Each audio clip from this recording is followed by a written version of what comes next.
নৈমিষ অরণ্যর জন্য এই পথ দিয়ে যেতে হবে তো?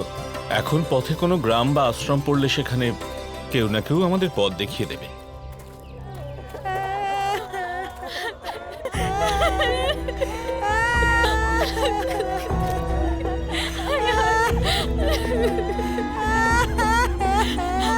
ওখানে লোকজন দেখা যাচ্ছে, আপনারা দাঁড়ান, আমি দেখছি।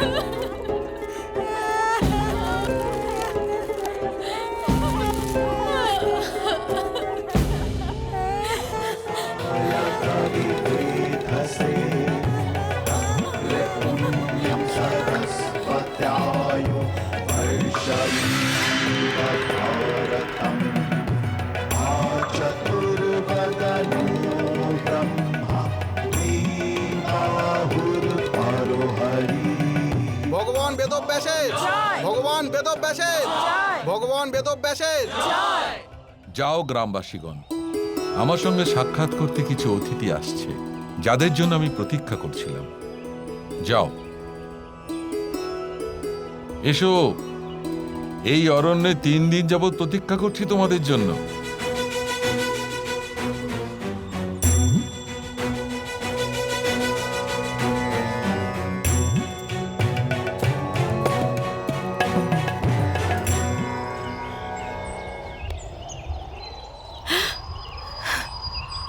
ভগবান বেদব্যাস, প্রণিপাত।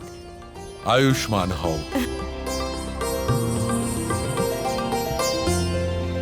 আমি জানতাম যে বারণাবতের অগ্নি পাণ্ডুপুত্রদের দগ্ধ করতে পারবে না কিছুতেই।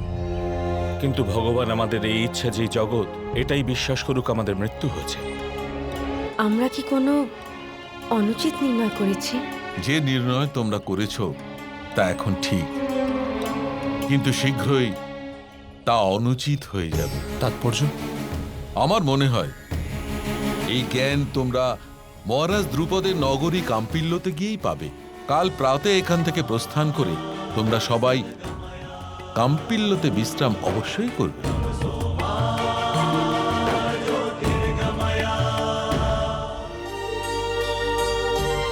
দ্রৌপদী, তোমার সঙ্গে বিবাহ করার আকাঙ্ক্ষায় আর্যাবর্তের প্রত্যেক উপযুক্ত রাজা আর যুবরাজ উৎসুক হয়ে আছেন। রাজারা যে উপহার পাঠিয়েছেন তা দেখে স্পষ্ট বোঝা যাচ্ছে যে তোমার বিবাহের রাজনৈতিক গুরুত্ব ঠিক কতখানি। আমার বিবাহের গুরুত্ব তো আমি জেনে গেছি দিদি, কিন্তু এই বিবাহে আমার গুরুত্ব কতটা? প্রতিযোগিতা জিতবে যে রাজকুমার, সে আমার হৃদয় জিততে পারবে। রাজকুমারী, রাজকুমারী, এই দেখুন আমি আপনার জন্য কি এনেছি।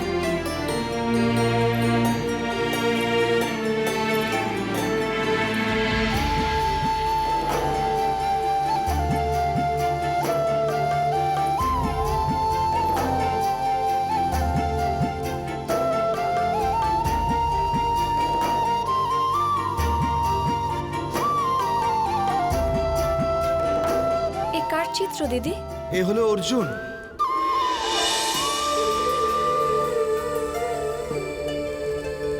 মহারাজ দ্রুপদ এরকম অনেক চিত্র পাঠিয়েছেন গুপ্তচরদের হাতে অর্জুনকে খুঁজতে আর তাকে স্বয়ংবরে নিমন্ত্রণ জানাতে।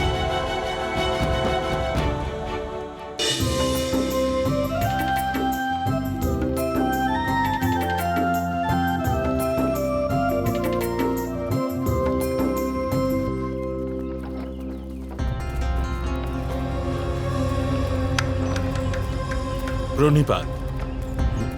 প্রণিপাত। এই নগরে কোনো ধর্মশালা আছে? আমরা কিছুদিন এখানে বাস করতে চাই। সব ধর্মশালাই পরিপূর্ণ। ব্রাহ্মণ তো? এই বেশ তো ব্রাহ্মণেরই বটে। অর্ধসত্য বলছো? আগে, কারণ আমি অসত্য বলি না। কিন্তু অর্ধসত্যের মধ্যে অর্ধেক অসত্য লুকিয়ে থাকে। যথার্থ বলছেন।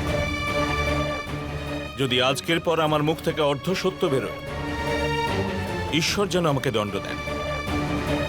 কিন্তু এখন আমি সত্য বলতে পারবো না, অতএব কোনো প্রশ্ন করবেন না।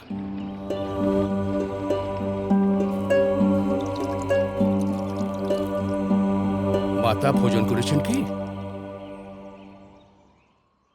ভেতরে আসুন, ভোজন আর বিশ্রামের ব্যবস্থা আমি করে দিচ্ছি না হয়।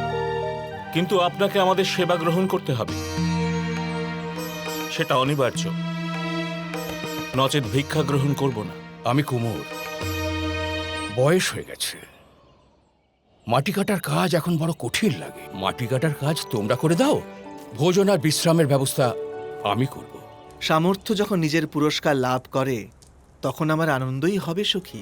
আরে বিশ্বের সামর্থ্য কি কেবল অর্জুনেরই কাছে আছে? তুমি যদি শিব মন্দিরে যাও তবে ভগবান শিবকেই জিজ্ঞাসা করো। মৃত্যু আর মোক্ষ লাভের দেবতা উনি, অতএব উত্তর সর্বদা স্পষ্টভাবে দিয়ে থাকে।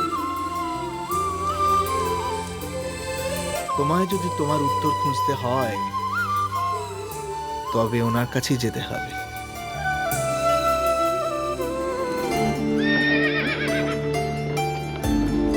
আমি আশা করছি যে মহাদেবের কাছে আমি স্পষ্ট উত্তর পাবো।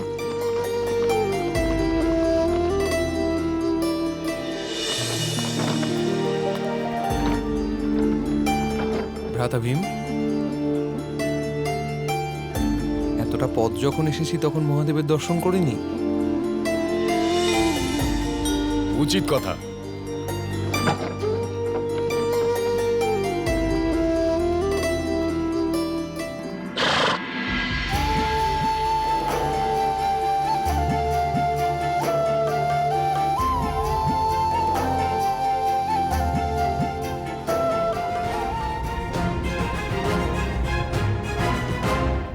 ব্রাহ্মণ দেবতা, আপনারা প্রসাদ নিয়ে বাইরে আসুন, বাইরে ভোজের আয়োজন করা হয়েছে।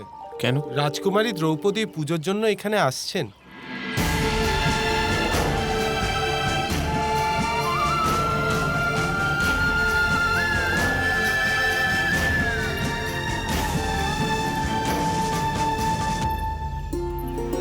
ভ্রাতা ভীম, আমাদের যাওয়া উচিত।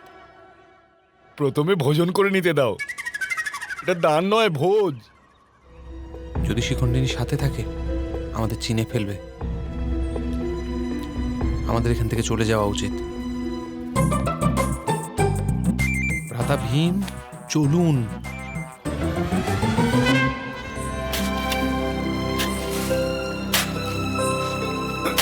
ভ্রাতা ভীম, পাত্র প্রস্তুত করতে মন্দিরের পেছন থেকে মাটি আনতে বলেছিলেন, আমি নিয়ে আসছি।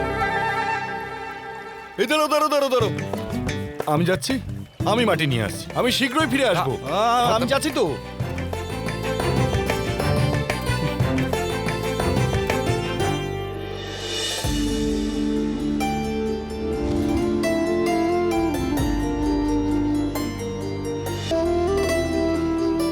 মনে হয় রাজা বৃকোদর নিজের খিদের ওপর নিয়ন্ত্রণ রাখতে পারেননি।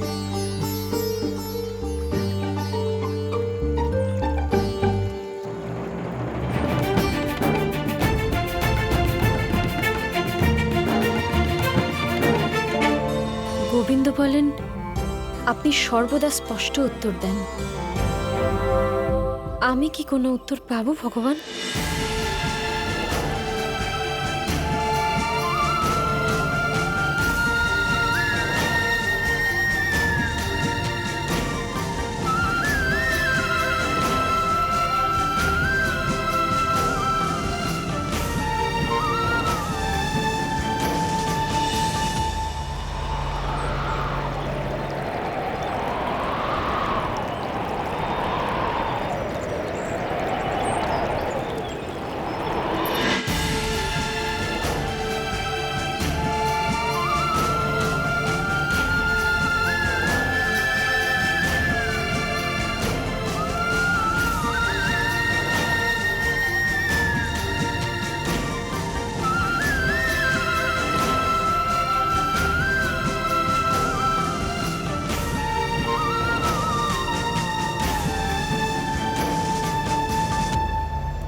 দাসী, দাসী,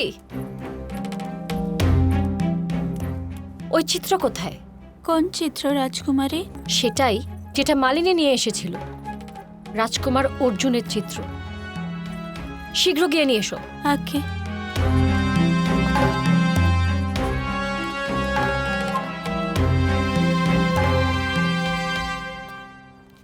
দ্রৌপদী, তুমি ওই চিত্র চেয়ে পাঠালে কিসের প্রয়োজনে? একটু আগে শিব মন্দিরে আমার এক বিচিত্র অনুভব হলো দিদি। এক ব্রাহ্মণকে দেখে আমার এমন মনে হলো যেন যেন ভগবান শিব আমাকে কোনো সংকেত দিতে চাইছেন। মহাভারত